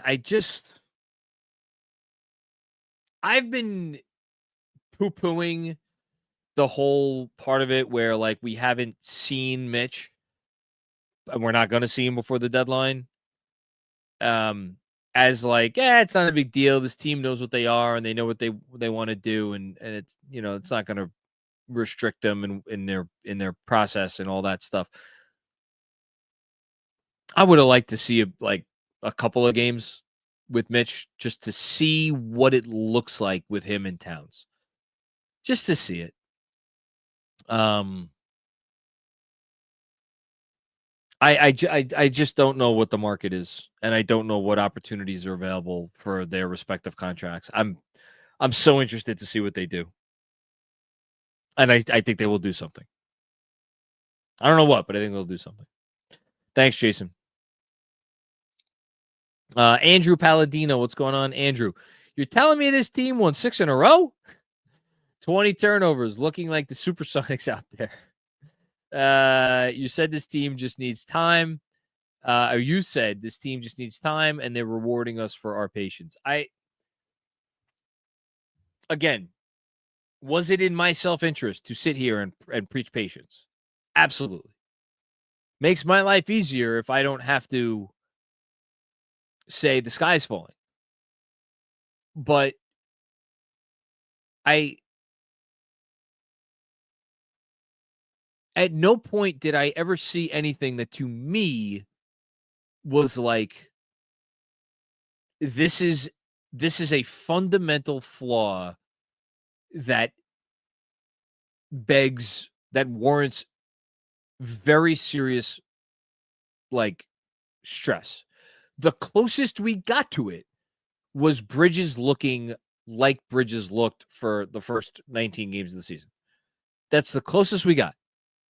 And I would say it was the closest we got by a wide margin. And you were either in the camp of like, okay, this guy just forgot how to play basketball, or you were like me, who was like, I don't know why this is happening, but I got to believe he's going to figure it out. And I think because I was always of the camp of like, he's going to figure it out, that's why at the end of the day, I was never sounding alarm bells, because that was the only thing for me where it was like, this is a real problem, and I thought the problem would correct itself. And so, again, doesn't mean they're going to win a championship. Doesn't mean they're ever going to be favored to win a championship. They're always going to have to deal with certain, constraints, if you want to call it that. But no, I always kind of had faith that this team was going to be really good, and it seems like we're seeing it right now. So hopefully it keeps going. Thanks, Andrew. Obuzine29, what's going on? Thank you for the contribution, Obuzine. Bridges absolutely proved his value tonight. The bench stepped up too. Great to see this team click. Let's go, Knicks. Yeah. Yes. I was thinking about the value part of it, and again, thinking about the pregame show that Andrew did today, and talking about how the Grizzlies they were runners up apparently for both OG and Bridges, but according to the gentleman that Andrew had on, who was awesome, Bridges was the guy they really wanted. And I'm fairly certain it was reported that they were willing to offer 4 first-round picks. Now, I believe at the time that they made that offer or those offers, they had, I think they had like a Warriors protected pick or whatever. So, was it truly that they were willing to offer every first-round pick that they could offer? 1 year out, 3 years out, 5 years out, 7 years out. I don't know. That versus Daniel Greer. Thank you, Mark, for reminding me of the name of our excellent pregame guest. A protected pick plus a 1 year out, plus a 3 year out, plus a 5 year out. That looks a little bit differently, but whatever. They were willing to offer 4 first-round picks. It's a smart organization. Smart organization that knows that it can find talent, in the weeds and in the draft and out there in the ether. They're as good at it as anyone in the league finding these guys who could come in and contribute. And the fact that they wanted to give up all those picks for this guy, I think tells you, a good amount about why the Knicks ultimately felt comfortable giving up what they gave up. And, as a reminder, and we don't talk about this that much, but they didn't give up a young player, because, and that's, we see these pick packages that go out for players like your Anthony Davis pick package and your Durant pick package and your, I'm trying to think, even your Harden pick package. Think about some of the players that went out in the Harden deal. I mean, Jesus. Jared Allen, guy made an all-star team. He was like a throw-in in that deal. I'm sure I'm forgetting a big. Paul George. Hello, Shai Gilgeous-Alexander. So, the Knicks didn't have to include a young player. It was just the picks. So it's an important thing to remember when we're considering what they gave up and obviously what they got back and all of that. Thanks, Obazine29. Dave Murray, what's going on, Dave? How are you? Great to meet you and the squad at T-Squared on the worst loss to date. You said they needed a soul search afterwards. What do you think so far since? # let's effing go Knicks. Dave, it was great meeting you that night. If you're the guy that I'm thinking of, and I'm pretty sure you are, shout out to your mom too, who I believe is a fan of the show. So since the OKC game, that's what we're talking about, right? The OKC game. So since that game, here's what they've done. They kicked the crap out of Milwaukee, which was a great comeback win. They lost on essentially the last play of the game against Detroit, in a game that I think had us all feeling not great about things. It was a game in which the Pistons hit over 50% of their threes. And, but again, the Knicks didn't bring it like we know they're capable of bringing it. You had a gritty win against the Sixers. Then you were in a game against the Timberwolves that ended up being a 17-point loss, but that was I think it was a 3-point game in the fourth quarter, like midway through the fourth quarter. That was a 3-point game, and then you kind of lost it late. But another game, your opponent hits half of their threes, more than half of their threes, and since then you've won 4 in a row. Again, it never looks like we want it to look. It sometimes it looks a little bit differently, but if you look at, especially at the immediate response to that OKC game, which was a demolition of the Bucks.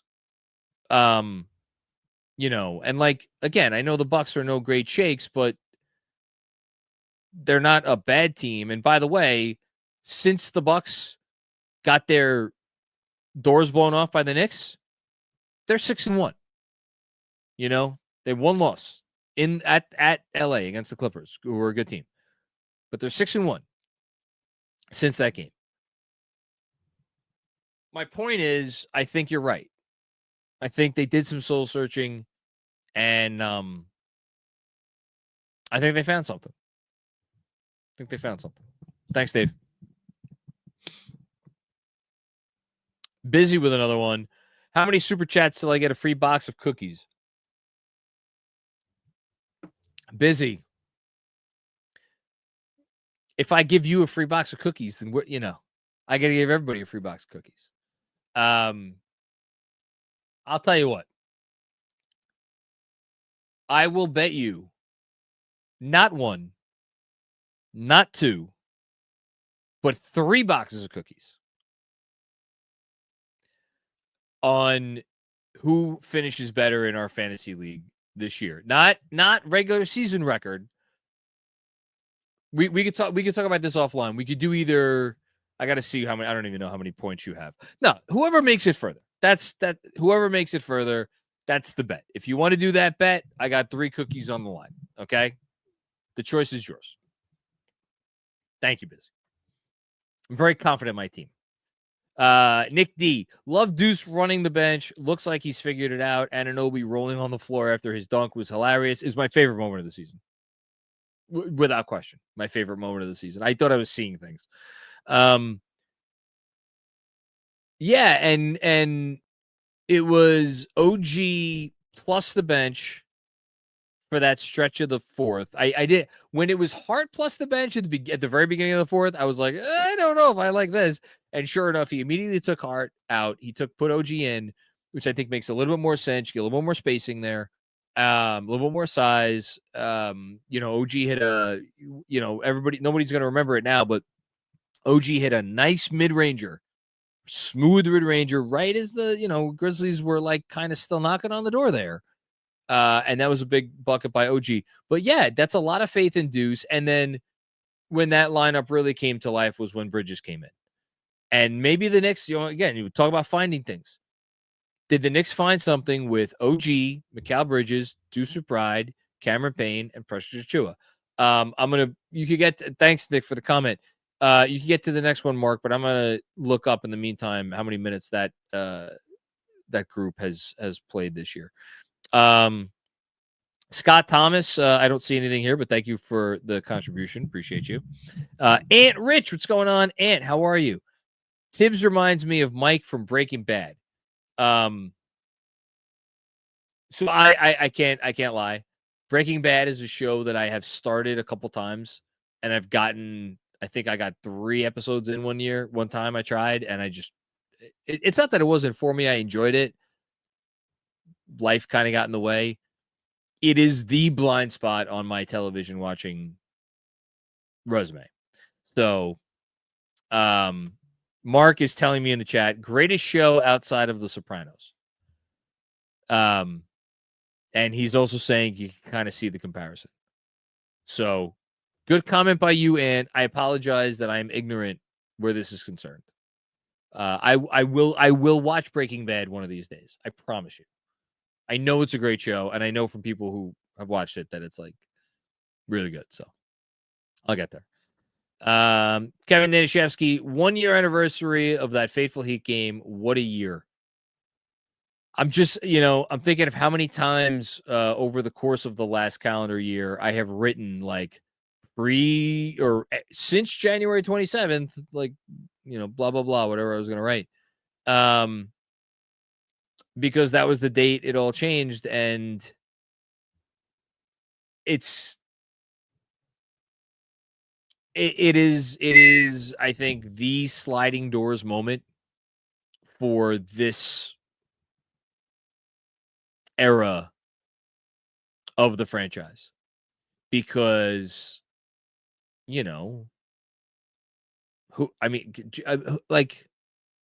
knows what happens? Could they beat Boston? I don't know. Maybe. Maybe Julius Randle goes on and has a great playoffs. Maybe Isaiah Hartenstein gets to the finals as a Knick and is like, shit, there's no amount of money in the world that's better than this. I don't know. We'll never know, and I just hope that we don't all have to wonder. But great job by you, Kev, and also shout out to Alex, who mentioned the anniversary in the Substack chat earlier today. Also, prior to tonight, the lineup of Cameron Payne, Deuce McBride, Mikal Bridges, OG Anunoby, and Precious Achiuwa had played 7 non-garbage time possessions. So there you go. All right, home stretch. Let's see if we can get this in under 2 hours. I don't think so, but I'll try. Jax Master 119, Section 225. Holla! It was insane. The sequence in the second half, sequences, plural, in the second half were bananas crazy. Let's go Knicks. First time, long time. Thank you, Jax Master. Appreciate you. Shout out to 225. When is the last game at the Garden where you would be like, I want to be there more than tonight? I think the last game where I could say that I would have wanted to be there more than tonight, non-playoff games, because it's just not fair, would be the Born to Play basketball game against the Pacers.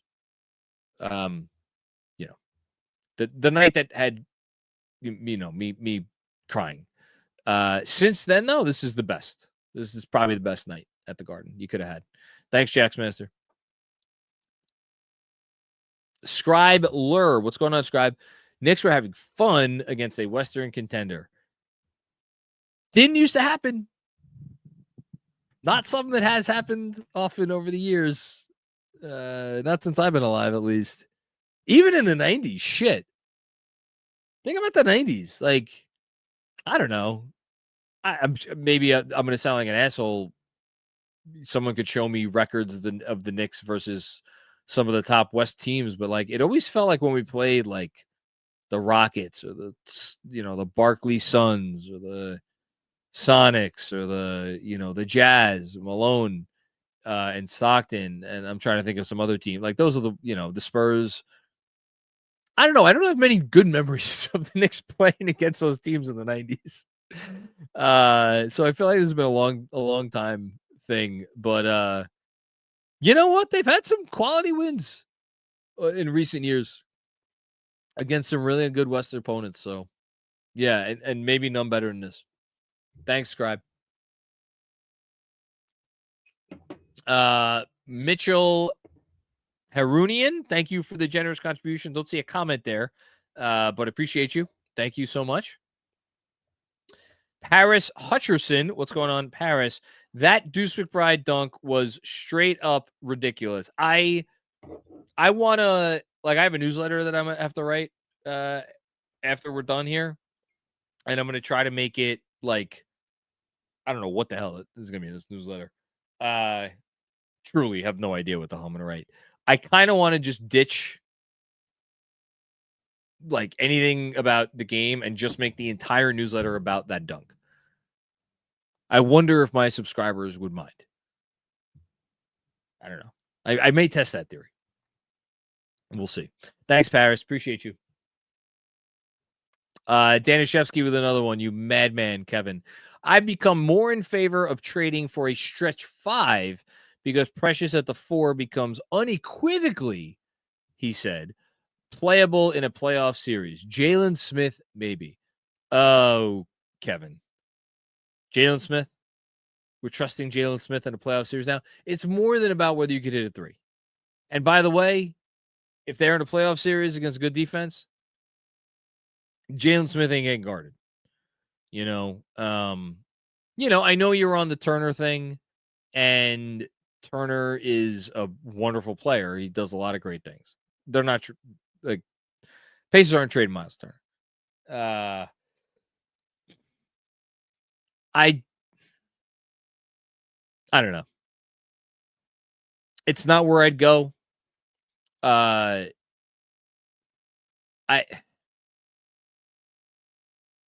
It's not where I'd go. That's all. I'll just leave it at that. It's not where I'd go. I'm not saying you're crazy. It's just not where I'd go. Thank you, Kevin. Luca, what's going on, Luca? Love to hear your thoughts after every game. Shout out from Brazil. Well, that's really nice. Thank you so much. I love that I have a reason to get on here and give my thoughts after every game. So thank you. And I met some lovely folks, a family actually, that was up in New York from Brazil that came to the last watch party. And it was so great meeting them. And we have a really nice fan community. Obviously, the Knicks do down in Brazil. So thank you. Thank you so much. Really appreciate you. Daniel, what the hell? Daniel, the manager of T Squared Social, chiming in. What the F was that BS? Free him. That fourth quarter sub was weird. Listen, man, Josh Hart tonight, your Lord and Savior, who I'm sure you bet on for all the overs like you do every game, and you have no reason to complain. No reason to complain. Because Josh Hart has made you a lot of money. Okay? Josh Hart tonight played, how many minutes did he play? 24 minutes?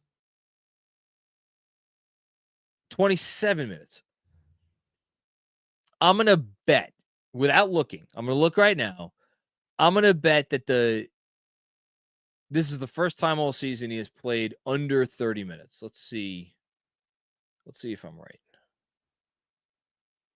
He was questionable going into the game, for whatever it's worth.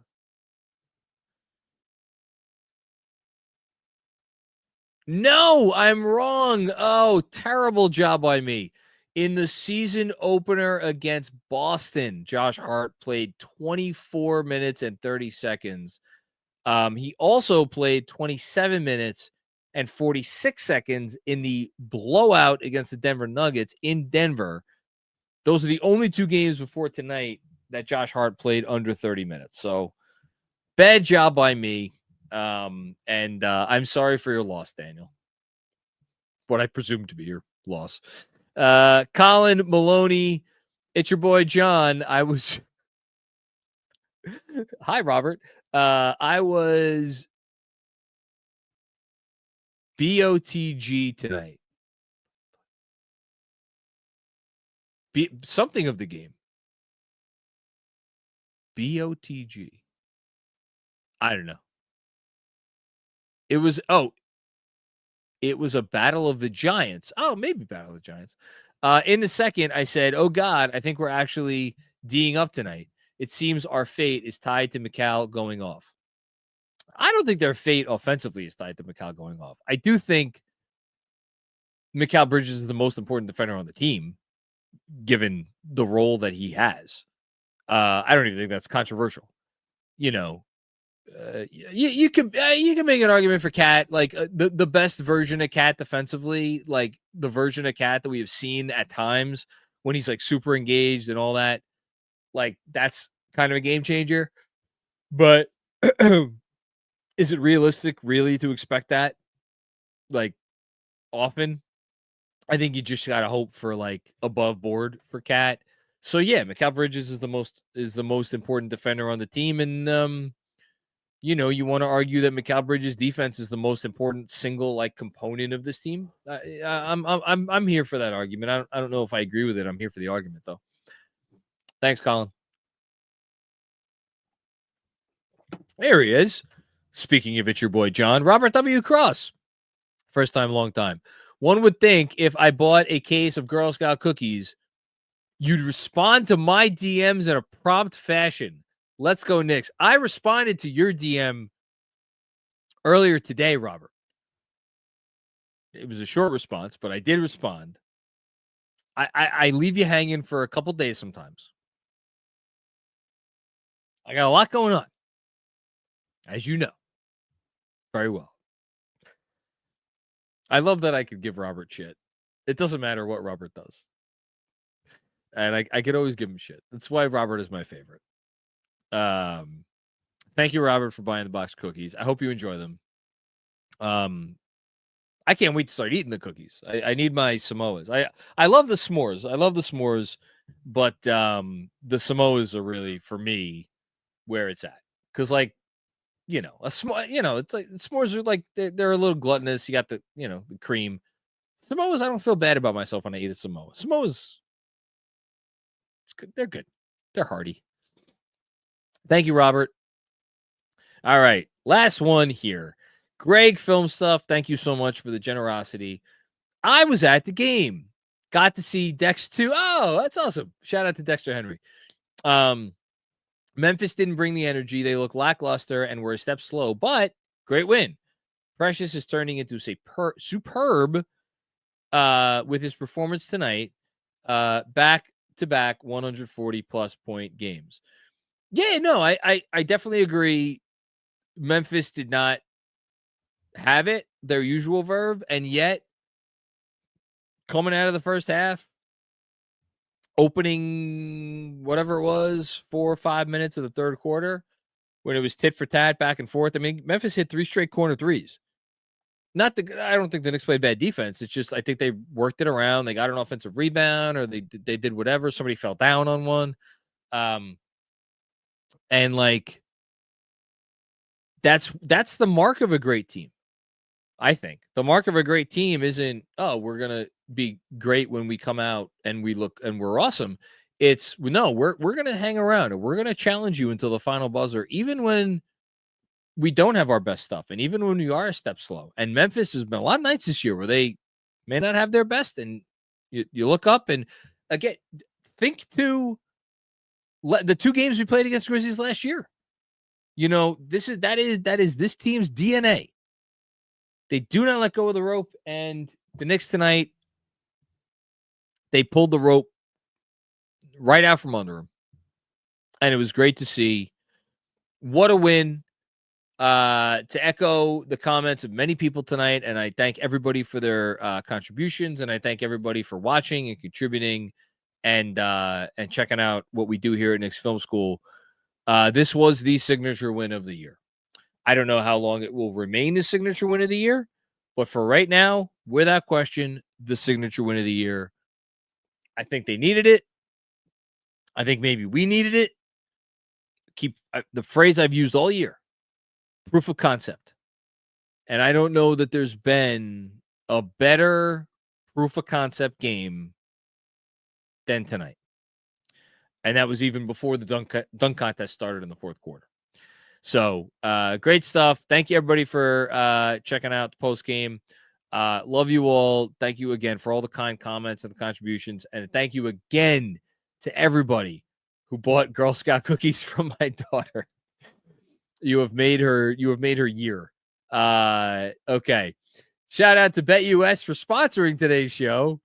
And we'll be back with more fun and games before you know it. There'll be a Denver pregame pod, of course. I'll be on the Denver postgame.